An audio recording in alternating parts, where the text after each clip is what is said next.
অন্তর্বর্তী সরকারের কাজে সমর্থন রয়েছে যুক্তরাষ্ট্রের। ডক্টর ইউনূসের সাথে বৈঠকে এই কথা জানান মার্কিন প্রতিনিধি দলের প্রধান ব্রেন্ট নেইম্যান।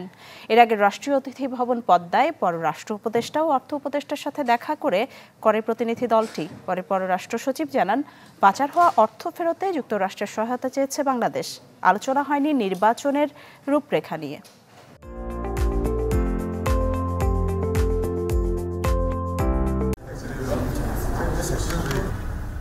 ডক্টর ইউনূস দায়িত্ব নেবার পর নতুন বাংলাদেশে প্রথম বিদেশি বন্ধু হিসেবে দ্বিপাক্ষিক সফরে মার্কিন প্রতিনিধি দল। নেতৃত্বে দেশটির ট্রেজারির deputy under secretary Brent Neiman আছেন, অ্যাসিস্ট্যান্ট সেক্রেটারি ডোনাল্ড লু সহ মোট 6 জন।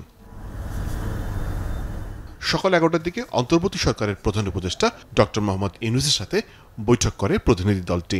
প্রধান উপদেষ্টার বাসভবনে যমুনায় ঘণ্টাখানেক চলে এই আলোচনা। এর আগে রাষ্ট্রীয় অতিথি ভবন পদ্মায় পররাষ্ট্র উপদেষ্টা তৌহিদ হোসেনের সাথে বৈঠক করে প্রতিনিধি দলটি। সেখানেই যোগ দেন অর্থ ও বাণিজ্য উপদেষ্টা। বৈঠকে অর্থনৈতিক সহযোগিতা, বিশেষ করে পাচার করা অর্থ ফিরিয়ে আনা ও অন্তর্বর্তী সরকারের বিভিন্ন সংস্কারের পদক্ষেপ নিয়ে আলোচনা হয়। উভয় দেশের মধ্যে স্বাক্ষর হয় ডেভেলপমেন্ট অবজেক্টিভ গ্র্যান্ট এগ্রিমেন্ট বা চুক্তির। পরে কথা বলেন ইউএসএআইডির প্রতিনিধি ও অর্থ উপদেষ্টা। This new agreement highlights the priorities of the interim government, focused on an inclusive growth and prosperity for the people of Bangladesh.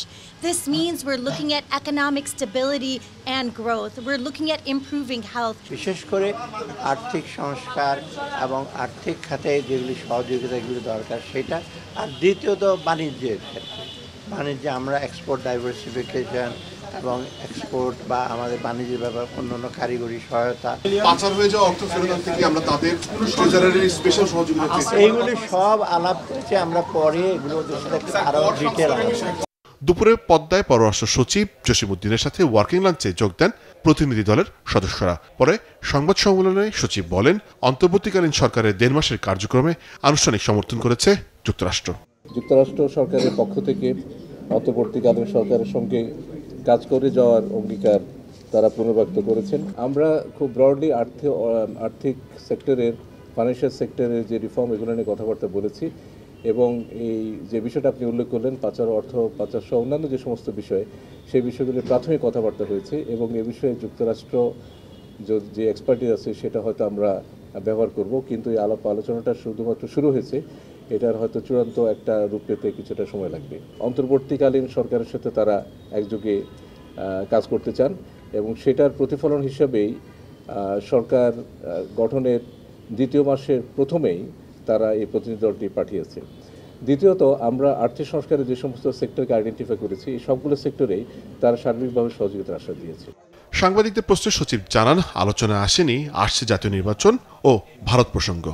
আমার যে বৈঠক ছিল সেই বৈঠকে আপনি যে বিষয়টি উল্লেখ করেছেন সেই বিষয়টি আলোচনা হয়নি। বাংলাদেশে ভারতের দূতাবাস আছে এবং ভারতে বাংলাদেশের দূতাবাস আছে, এবং আমরা যদি 2 দেশের সাথে দ্বিপাক্ষিক স্বার্থ সংশ্লিষ্ট বিষয় নিয়ে আলোচনা করতে চাই, এগুলো আমাদের জন্য প্ল্যাটফর্ম। মোর্শেদ হাসিব, চ্যানেল 24, ঢাকা।